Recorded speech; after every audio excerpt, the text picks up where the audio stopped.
Our next story is in Nigeria, where a government crackdown on sex workers has drawn criticism. While prostitution is not explicitly legal or illegal, police have been known to detain people on suspicion that they are selling sex. Now, women arrested at a nightclub in Abuja earlier this month on alleged prostitution say that they aren't prostitutes, and some also allege that they were raped by police officers. Nancy Samuel does not want to be recognized.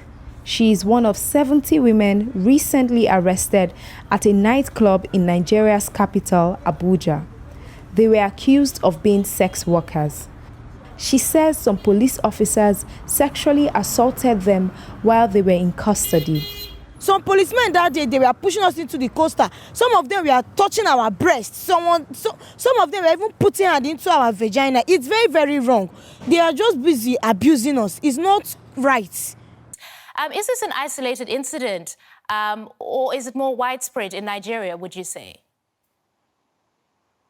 It is something that happens a lot more often than we actually hear about.